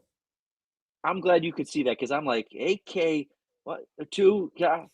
I didn't even know what that was. I was like, there's certain acronyms that I'm like, okay, that one's great, and others I'm just like, what in the world? Oh man, it's only because that is the one where I was like, oh, I'm really excited about this. This looks charming. Like, a COD 74. What's that? But I screwed up Corn Emperor though, so Nah, you're good. Better than Harloff ever could do. From Dancing Dog 60, raising a glass for the late talented Jim Ward. Jim Ward passed? Who's Jim Ward? Double check something here real quick. I don't know Jim Ward. Bad. Terrible. He was an actor. I guess you'd characterize him as a character actor or voice actor. He did like Fairly Odd Parents. He was in Ratchet and Clank. That's what I know him from, at least. Yeah. Okay. Yeah. So, oh my gosh. But if it's one of those character actors, I love them where like put a collage of his things and you're like, oh, it's that guy. Yeah. 50 million credits. You've seen him in everything, but you're like, you don't know their name. He's voiced so much stuff. Okay. He's Captain Quark in Ratchet and Clank, if that helps. Nice. It's always sad when we lose somebody, though, but nice long life. I mean, born in 1959. But oh my gosh, thank you so much for bringing that to our attention. I'm gonna 1959. So he was only 65. Yeah. 65, 66. That sucks. That sucks. Thanks for letting us know about that, Dancing Dog. Gosh. From Dancing Dog again, crazy that Jack Black was almost Hal Jordan. Wait, what? There were some bullet. Yeah, it was going to be a comedy in the vein of like a Jim Carrey. And this, I mean, this has got to be this is that decade or the time frame where they were trying to make a superhero movie with anyone. I want to say it was either mid 2000s or before. Even I think it was pre Ryan Reynolds. Or it might have been post him. It might have been post him. Okay. I don't know, but it got close with that one. Yeah. Dang. I mean, I love me some Jack Black. I am team. I'm like the fanning girls where I'm like, no, that is a very, very fun, sexy guy. I love The Holiday. I could not care less about Jude Law in that movie. I'm all about Jack Black's character. But him as Hal Jordan, that makes me scratch my head. So I'm glad we didn't go that route. All right. From John DX Dragon. I left the Supergirl teaser. I'm worried why Gunn's contract was only extended to spring 2027. It should have been longer. DC's just finding their place. Now's the time to cement their stay. Thoughts? I mean, my assumption for that kind of extension of spring of 2027 is that, hey, let's see how your stuff played out, buddy. Yeah, I think that, and the fact that I think by then the merger, if it happens, will have taken place. So they might I would think any new contract would have to come through whoever buys it. I think this is just kind of trying to, and I think if Paramount and the bidding keeps getting pushed, they'll keep extending his contract until, because it's not really, it won't be WB's to say. Like they could say, hey, we're going to give you a 10-year contract, sign it, and then Netflix takes over and is like, nah, we're buying you out. You're not anything. So it's just a play, it's a smart. I don't think he's going anywhere, no matter Netflix or Paramount. As much as the internet talk that doesn't like him wants to think that, I don't think he's going anywhere. And again, if Supergirl sucks and Clayface is a bomb, it's a different conversation. Yeah. It's a different conversation. Absolutely. We got another one from Corn Emperor. So, Doomsday starts where Endgame / No Way Home lets off? Question mark. Maybe? I don't know, man. Because there's a lot of stuff that happened in that time. So I don't know. I truly have no idea what this timeline is going to be like. I still don't know what's happening. None of us really do. So we're all going to figure it out together, Corn Emperor. All right. Another one from Mad Dog. Game of Thrones is the best show I've ever seen. Okay. Wonderful. I love that. Yeah. I'm glad that you feel that way. Don't let anyone tell you differently. Yeah. From Dancing Dog 60 again. I really like the Superman teaser. As a teaser, it did what it needed to do. I was always going to see it anyway. Hope it excites the non-comic fans. I think it will. I think if you are not a comic book fan and you see that trailer, if you do not have superhero fatigue, or if you're one of the people who give superhero fair a chance, I think it's a solid teaser. I think it's fun. I think we need to remember too, if you're on like film Twitter or social media Twitter, like general audiences aren't involved with the day-to-day. They don't know that Warner Brothers might be sold. They just see a movie that they like with Superman. Now they're using the same marketing, the same symbol. They're kind of messing with her taking over his symbol and his catchphrase. It's just bringing those people that you got in with Superman and bringing them into this next movie, which is they need to do. They need to keep, and the ball needs to keep rolling and getting bigger and bigger and bigger. 100%. Yeah. This just floored me the other day though too, because we're so in it because we talk about this stuff all the time. I was in one of my acting classes and no one knew about the mergers or anything. Where I brought it up, where it was like, oh, because someone said something about how, well, with movies leaving Atlanta and Marvel's stuff is going to you guys. I went, oh no, it's not. I actually had a friend set up servers for them in London. So much of that's going to go over to Europe, if I'm being honest. And plus with the mergers and acquisitions that are all going on, work is so tenuous for all of us about anything. And everyone in the room just went, what? You guys don't know about this? And it was just a nice reminder of that. People who even work in this industry were like, huh? What's going on? So gotta give everyone a little bit of grace, knowing not everyone's constantly talking about this stuff. Yeah. Let's see here. Connor Mullins again. Connor, you're being such a superstar today. Honestly, Supergirl is now my most anticipated 2026. That's awesome. I love that for you. Heck yeah. Got another one from Corn Emperor. Good luck on the phone call, Christian. Positivity. Oh, is today a big pilot thing? Probably. Do you know anything? Okay. I don't. I know nothing. All right. I just got asked last night if I would host and was like, whatever that means. Sure. I'll do that. All right. From Dancing Dog again. Kris, I'm old enough to have seen the late Arlene Sorkin in an Emerson College production of Company. Had a crush on her as a teen, wanted to share. Oh my gosh, that's incredible. That makes me so happy. So, one, Arlene Sorkin, incredible voice actor who, of course, was the first Harleen Quinzel. The character was written for her. Emerson College. Oh, my family in Boston wanted me to go there so badly. I was not smart enough. And doing Company. Oh, that's ticking a lot of boxes, Dancing Dog. That is wonderful. That's incredible. Oh, Connor Mullins again. Guess what I'm eating? Cheeseburger. Waffles. Ooh. Connor says, if you guessed Arby's corned beef Reuben sandwich, you would be incorrect. I'm eating eggs. Okay. I mean, I don't want to judge anyone too, but if you were eating an Arby's corned beef Reuben sandwich, I'd be like, oh, buddy, treat yourself. You can do better. We can get something else. They have the meats, but at what cost? You know? I don't want to yuck anyone's down, but that one is one where I'm always like, oh, why? Not a fan. The Cold Slither. I don't see an issue with Supergirl drinking and having flaws. At that age, I dated that type of young woman, so I can relate. Yeah, she's turning 23. I was a mess. I was just a tiny nightmare. Were you like that, or were you dating like that? Me? Oh. Yeah. Oh, or both. Geez.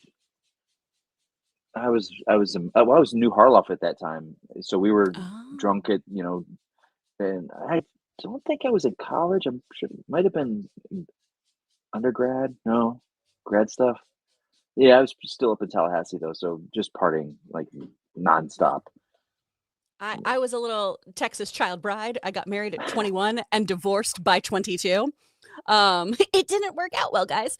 And so 23, I was just like, I don't know. I'm going to drink and be crazy and move to Los Angeles. I was so uncool to be around. It was so unfun. All right. From Dan V900. I didn't love the Supergirl trailer. Doesn't do a good job selling its true grit in space where it's more somber. The song was a poor choice and makes me think of Guardians of the Galaxy tonally. More concerned now. Hey, that's totally fair. Because I can see that true grit comparison for the actual comic book story. Yeah, when like the music is a choice, because when I watch, I'm reading the comic, I don't think that you don't think musically because you're reading and in visuals, so it is a choice. So we'll see. 100%. We are going down over to Connor Mullis again. We are currently at 47, so keep those coming in, guys. Either way, Mike wins. Is it possible DC could do Sinestro Corps War someday? One of my favorite comic stories. Well, anything's possible. Yeah, I could see that. I think that'd be fun, especially with, oh gosh, I can't remember the actor's name. Ulrich. Gosh, I can't think of his last name. Who's playing Sinestro is an incredible actor. So, I mean, you've got somebody who's got some real serious chops who I'm sure could mount that kind of arc really beautifully. Another one from Connor Mullins. Would love an R-rated Lobo movie too. Would you like that, Mike? Again, the character doesn't really do anything for me, but I mean, hey, if he's a hit in the film and people love him, that's absolutely in the cards. Sure. Another one from Connor Mullins. It is now hot dog time. Wish me luck. You went from eggs to hot dogs? My man, you're killing it. You're having a great morning. I'm proud of you. He's having a glizzy, as the kids say. From G. Snargad. Gavel had a pretty big part on the Tudors. That's true. He was on that show. Well, and, David Cornsweet, before becoming Superman, Mike already alluded to this. He was working. He had done a Ryan Murphy series, The Politician. He was in another Ryan Murphy series, Hollywoodland. He had been working. He'd been doing stuff. He just wasn't, a household name. Mm-hmm.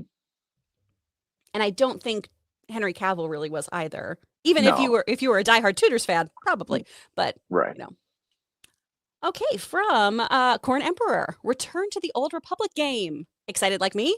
How you feeling about it? I have to check the trailer out, Yeah. I was going to say, I haven't seen any of these, but I love the Star Wars games. I think they're usually so great.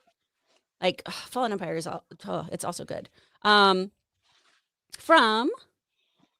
Jason Arquette again. The original Daenerys actress, Tamsin Merchant, played Catherine Howard, and Marjorie Terrell, Natalie Dormer, was Anne Boleyn on The Tudors as well. Oh, yeah, that's right. Yeah, I forgot that they all did that show before. I really didn't get into that one, though. Historical dramas usually aren't my thing. Not me either. Yeah. My mom loves those, though. She and my mother-in-law are constantly sharing, like, those Boleyn girl books and stuff like that. Couldn't be me. Good for you if you like those, though, guys. From Sharon Broderick, Mother is hosting today. Love to see it. Oh, my gosh. Thank you. Your check is in the mail. Appreciate you. All right. From Connor Mullins, Hot Dog Time was a resounding success. Good work. I love that just because of the delivery system of these super chats, it seems like you ate Eggs hot dog in like 5 seconds. It's me at Universal. Do you know about my dumb game of escalator dogs, Mike? No. Okay. This is a really silly thing that my husband and I do, where it's you have to get a michelada. And he can never remember what they're called, so he started calling them Michelle Obamas accidentally one day. So you order a Michelle Obama, and you get a foot long, and you have to finish them both before you get to the top of the escalator. At Universal. At Universal, yeah. Well, I'll tell you this because I walk it, that escalator when I work here. I make sure I walk it instead of taking the escalator. But I think it's like 10 minutes. Yeah. So if you just stand and take this, it's not. That's a good shot. You could probably do it, but that's going to leave you a little tummy ache. For sure. But we're a hyper competitive couple who likes cheap dates. So, all right. For Seattle KO, support for Kris and Mike. Thank you so much. Thanks, bud. Oh, from Yoshimitsu. So happy to see Kris and Mike. You're a great duo. Oh, thank you. That's so nice. Well, Harloff also has like everyone on here is so lovely. Everyone here is so great. All right. From Mark Jason Ally. Crushing it, Kris. Well done. Thank you. I know Mike is, but are you a dog person too? My golden retriever is laying on the bed. Did you know Lobo was meant to be in SGWOT? Supergirl, Woman of Tomorrow? Oh, yeah. You got it. Yeah. Yeah. I didn't know that. I didn't know that. I didn't know that he was originally supposed to be in that comic. I am a dog person. If you haven't seen them before, they're usually on camera. One is right next to me right now. This is Trico, the Last Guardian. My little guy. He's 6 pounds of terror. And then I've got Gimli, son of Gloin, in his dog bed over there. Oh, man. Mike, what kind of dogs do you have? One is a little miniature pinscher Chihuahua mix named Indy. And the other is a pug Chihuahua Pitt mix named Samson. Oh my God. Yeah, they're awesome. Please they're send me pictures of them. I will. love dogs so much. Oh my gosh, yes. All right. From Jakewood Blues. Hi, Kris. Mike, wasn't City that was being covered by the Force Argo City instead of Kandor? You could be 100% right. I don't know. So I know that's Argo where she's from. She's from Argo City. Yeah. I don't know. I don't know enough to clarify. I just, whenever I see a city like that, I just think Kandor. But I read the book once this summer, so you, my friend, probably are right more so than me. All right, from Kieran Broderick.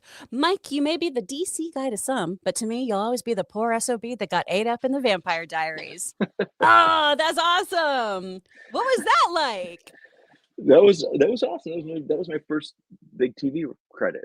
But because of the wonders of Netflix and streaming, people are just discovering it now, which is kind of really cool. That's awesome. Oh, I love that. Yeah. Everyone go watch Vampire Diaries. Get Mike residual checks. Go do it. Another one from G. Snargad. Mike, what do you drive with a stick shift? I've been a manual daily driver since 2002. There aren't many three-pedal cars left. No, I drive a Mitsubishi Eclipse. I'm of a guy that doesn't like having a car payment, and the Mitsubishi Eclipse, like, it's one of the greatest cars made, I think, for like maintenance. So it's just been in great shape with me. Like, so I really want a Jeep, and my girlfriend's kind of like, yeah, maybe it's time to get that Jeep. So I'm hanging on to it as long as I can because I just like not having a car payment. It's nice, and it's a great car. It's just they built cars differently now than they did back then. You know, now your microchip goes down and your entire car is gone for however long. And yep. So yeah, I'm old school. Oh man, I found out the hard way because I didn't go over this when I bought my car. I drive a Hyundai Kona, so it's an electric one. And when I got a flat tire, I learned that because of how big the battery is, I don't have a spare tire. I have a little pump that I can use in patch kit. So like, I was just like, oh well, decisions were made. Oh, wow, that's interesting. Yeah, I didn't no idea about that. Yeah. So then we go to Corn Emperor, Doomsday Homework, everything since 2000 or X-Men 92. Oh, I don't know if they'll get to X-Men 92 with the Marvel movies. I feel like those are separate things. I don't know though. Yeah. I don't know. Maybe they will. I mean, I thought, well, the X-Men are showing up, and I thought that they're canon. I don't know, man. I don't know. It's a lot of stuff, man. A lot of stuff. My understanding, at least going into this, my assumption is that it is going to be there from the Fox universe. That is their Earth. That's what we saw, with Kelsey Grammer and everything. Yeah. And I also kind of just view the 92 series as its own multiverse as well. But we'll find out. Okay, from the G-Man. Hi, Kris. Nice to meet you. Hi, nice to meet you. Mike, Argo in trailer. Okay. So they're saying it's Argo City. There's your answer. There you go. Don't listen to me. I don't know Supergirl enough. I don't. It's kind of embarrassing because I say I'm a DC guy, but I don't know. It's a lot to cover, though, because I always say that. Anytime I see a city being bottled up, but I know Brainiac had a collection of all these different, places that he took. Yeah. So, yeah. It's a lot of stuff. It's a lot to cover. Yeah. Dancing Dog 60. I have MCU's DVDs, not Blu-rays, and Disney Plus to catch up. You're set then. Yeah, you're good to go. You've got all the media. Well done. Well done. Connor Mullis 23. Hitting the apples off my head with a bow. Sounds fun, Dad. Oh, you guys have an activity. I love it. Look at that. You're going to bond. Father-son bonding. It's going to be so good. Dancing Dog 60 again. Kris, Mike, the dynamic duo. You guys rock. You rock. There we go. Yeah. If you guys agree with that, if you think we rock, keep those questions coming in. We are currently at 54, trying to beat 175. Mike wins either way. Like, it's all help a girl out over here. Yeah. All right. From the G-Man again, R.I.P. Jim Ward, one of the best on radio, quick wit. Yeah. So sad to see about that. From Gerard J8846, I'm 50-50 when it comes to the MCU. They dropped the ball on so many MCU characters that I've grown weary. And I hope they don't screw up the Sentry in Doomsday. I want him in future movies. Yeah, I feel like that's kind of the vibe most people have right now of like, I've liked some things, I've been disappointed in others, I don't know how excited I am about this. And to that drop the ball credit, I mean, we also have had so many characters like introduced at the end of movies that we've never heard from again. Yeah. So how do you feel? How did you like the Sentry character? I like the way they handle him in the movie. I thought in the comics, I love the original twist with what they did. Like he was some Stan Lee created character. I thought that was great, but he hits that thing of being too powerful at some point. Yeah. So I like the way they put him in this film. It wasn't too powerful, and he does have some ways to be defeated. So I like the character. So we'll see going forward what they do with him. I hope they keep utilizing him. From Gerard J again. Do you think Lucasfilm is missing out on not making Jedi Fallen Order, Jedi Survivor, into movies? Cal Kestis surviving Order 66, have Cameron Monaghan reprise his role from the video games. I mean, part of me would really like to see that movie, but then part of me says, I have that movie. It just happens to have gameplay in between it. Right. Yeah. There's a lot of people that want a certain thing from, because you loved it in one medium that might not translate. And I don't know. I don't know. Yeah, I also, so many video games too, because this is a big thing with Claire Obscure, obviously just smashing at the Video Game Awards. People have been talking about how they want a movie of that. That is a game that I still haven't even finished. And I think we've logged 33 hours or something because of just exploring so much. And I don't want a movie of that. I would want maybe a series at some point or something that delves into it because it's so much story. And when you get into those film adaptations, you lose so much. Yep. That's just me though. From Dancing Dog again. I once snuck egg rolls into a movie theater. Had grease all over my jeans. Have you and chat snuck into movie theaters? Beer, Wine? Pizza? All the above. I'm a popcorn and soda guy, so I have not snuck movie stuff in, but I go to the movies for the popcorn, so I'm not depraving myself of that. Like See, AMC, they did that thing now where it's like a $30 a year for like half off your popcorn. Like they know who they're talking to with me. It's like I'm like, that's great. that's me. Yeah, That's I'm a perfect for you. popcorn guy. I'm not a popcorn person, and so I usually I don't am. like I that. know, I'm broken. I don't know why. I'll eat. If I've had an edible, I'll eat it at home. But when I'm out in the wild, I don't do that because that makes me nervous. But so I usually am either I get like a hot dog or chicken tendies at the AMC. But I have like me and my friends when it was Lord of the Rings in theaters brought in a whole pizza. You know, we were little monsters. And at Universal, you've got happy hour over at Margaritaville. I definitely have brought in some like Cubano sliders. I'm really cheap, you guys. That's the other thing. I'm so cheap. I'll sneak stuff in my purse all the time. From okay, Chase Langston, what are your New Year's Eve plans? And will Chrissy Denizio be in attendance? Oh no, and you phonetically spelled beautiful. Chrissy Denizio is my drunk alter ego. Okay. She's a lot. She's a lot to deal with. She might make an appearance. What I've started doing though, because also so many of you know this, I'm basically geriatric. I wake up at 3:30 or 4 every single day. I usually start coaching people at 7 a.m. And then I go to bed at like 8:30 or 9. I'm an old lady. And so what my friends do is they do East Coast New Year's. So I go to a party, Okay. we watch the ball drop at 9 p.m. and then I get to go home. I'm 38 now, you know, like I don't have time. I went to a party in WeHo 2 years ago and it took me 2 hours to get home and get an Uber. Like I can't do that stuff anymore. What are you doing, Mike? You're probably far cooler than me. I'm not a big New Year's guy. I have like a small group of friends that I hang out with and, drop the ball. And I usually am the driver because my girlfriend likes to imbibe on the New Year's. So I'm usually the driver. Oh, that's so I'm not a nice. big, I do the whole thing, but not really. If I didn't do it, I wouldn't lose sleep over it.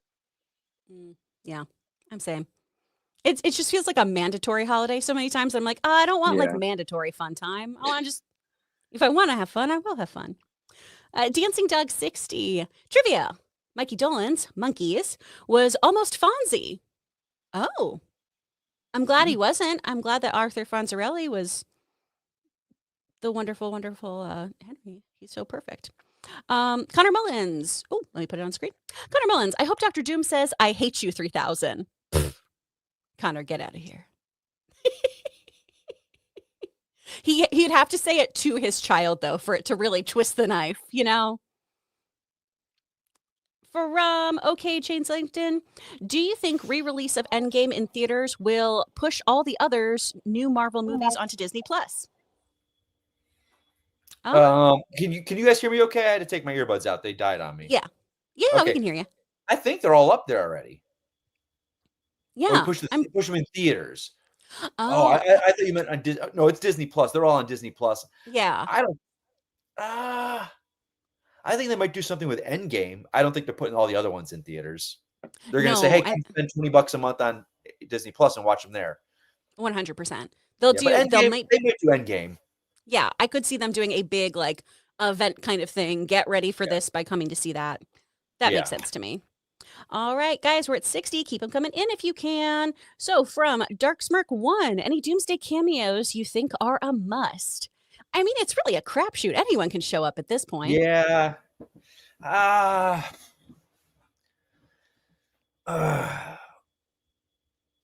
I don't want to. Howard the Duck. Give me Howard the Duck. Throw him in. Love him. Anyone else? Or are you just kind of like, man? Yeah, I'm kind of. Because anything I do say, it's fan service. And I'm like, there's been enough of that. We need to, move on. 100%.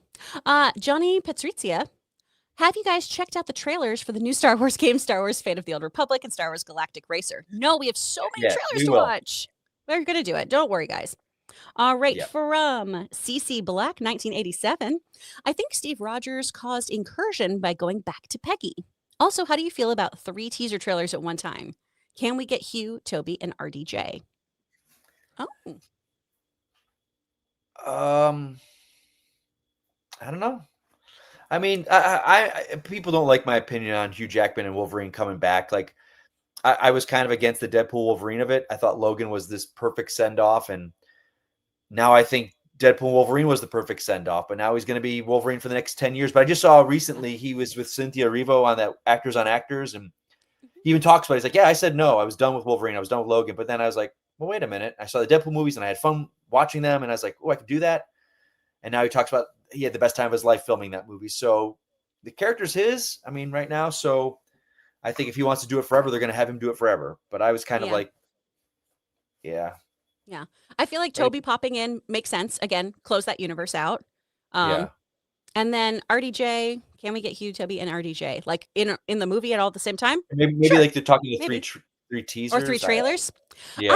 I don't know how I feel about the 3 teaser trailers too, to be honest. Of like, I don't want to treat this like the premiere of Clue and go see a whole bunch of different movies and see if I get the different ending. That's where I'm going to find stuff online. Yeah. Yeah. Another one from Dancing Dog. If you two win the Powerball this weekend, which is $1 billion, would you put in a bid for WB? I'd start my own studio and hire you two and Kristian myself. Aw. Man. Yeah, if I had $1 billion, I would absolutely make my own movies. I wouldn't deal with all that other nonsense. I would 100% make my own stuff. Yeah, same. And also, I wouldn't want to make that purchase because then everyone's going to know how rich I am. And that just puts a bullseye on me, baby. No one's knowing if I won the lottery. You'll notice some things, but there'll be signs. There'll be signs, but I'm going to be like, no, still super poor. Still trucking along. From Dancing Dog again. I like real butter on my popcorn, so AMC don't cut it. Ooh. Here's the thing. I love popcorn. I don't use butter on it. I just use salt. Oh. Because the popcorn in that movie theater, well, one, the amount of it that I eat is ridiculous. But if you don't put butter on it, it's that processed whatever they use there. Yeah. That's not good stuff. So I just use a little salt. Tastes great. Oh, I love it. The smell of it. Oh, it's the best. There you go. Maybe I'm not a popcorn person because I can't smell. Maybe that's why it doesn't appeal to me. Oh, that could be a huge thing. Yeah. That could be part of it. Future Zeitgeist Dimension. Andrea Beaumont, Talon Court of Owls. Oh, okay. So Scarlett Johansson as Andrea, and then putting Brad Pitt, Talon Court of Owls. Yeah. I don't get the Andrea Beaumont that people want. We know the twist. Like, yeah. You know what's going to happen. They could subvert that. They could do something different. That would be great. But I could totally see that character fitting in the world that Matt Reeves created. 100%. But we'll see. Yeah. Got a little 2-parter here from Yoshimitsu. Related to Street Fighter, great stories and emotional moments can come from the most surprising and silly places.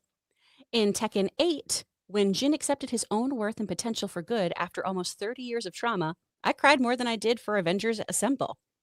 Yeah. Certain things just hit you, man. There's a whole group of people out there that love that stuff in the lore, so I just don't know it very well. 100%. Connor Mullins, gotta run. See y'all later. Love you, Dad. See you, kid. Aw. You just love to see families reunited on the internet. Yeah. You know, it's so beautiful. Man. Dancing Dog, cameo. Sticky Fingers is Blade in Doomsday for the win. There will be a couple people that like that, I think, that watch that show. From Future Zeitgeist Dimension again. Cap causes Doomsday because of returning the stones. Oh, sure. That I understand what you're talking about here, too, of doing so. Yeah. Again, time travel, timelines, everything is messy. Right. I just don't know if I want to, like, return to that situation with him. Yeah. I get it. Right. I get it. But I don't know. Maybe it'll be done well, though. Dancing Dog. I'd love to see Ming-Na Wen and all the Agents of S.H.I.E.L.D. actors show up in Doomsday, since they're in some alt-MC universes. Marvel effed them over. Oh, that'd be some fun cameos. That'd give them a little justice. They really did that kind of show dirty. Yeah. Yeah. Oh, yeah. If we got Quake in there, that'd be really fun. I think that'd be pretty cool. Okay, last one for now. This is CC Black 1987. Cap was selfish at the end of Endgame. # Team Doom. That might be a plot point. We'll see. I mean, sure. Let him dance with Peggy. Yeah. Let him have it. He deserves nice things. He's a good boy. Okay, well, we'll see if anyone sends anything else in. Oh, we do. We've got CC Black 1987. Loki is the hero and RDJ is the villain. I like it. Okay. We'll see how it all shakes out. Any closing things? Anything you want to add, Mike, to the end of today's stream? No, I don't think so. All right. Well, Mike remains a winner. The streak is broken. Oh. I had my time, and that's okay, you guys. As for me, if you want to support anything I am doing, head on over to Two Filthy Casuals, wherever you get your podcasts, or if you want to check us out on YouTube. Amy and I have our Stranger Things episode up now, where we are talking about what we're hoping for this next part. So go check that out. We've also got a Patreon, patreon.com/2filthycasualspod. If you want to support us there, $5 a month gets you 2 bonus episodes. Ooh, go support 2 funny ladies. We'd appreciate you. And if you want any help with voiceover stuff, hit me up. My husband and I run a wonderful little studio called speakfriendstudio.com. We teach voiceover lessons, how to get into the industry. He teaches dialects, and we do demos. And right now we're doing bundles on that. So go check us out online or find us on Instagram, Speak Friend Studio. All right, cool. Thanks so much for being here. Mike, I appreciate you so much. I hope you have a great day at work. Thank you. Thanks for dealing with the growing pains, guys. Gosh, I appreciate all of you. It is chaos out there. Be kind. I hope you have a wonderful, wonderful day. And I hope that you are just having the best time doing things you love. So thanks for hanging out with us, and we'll catch you next time. Bye. Bye, guys. Oh, shoot. I have to find the outro. Ah!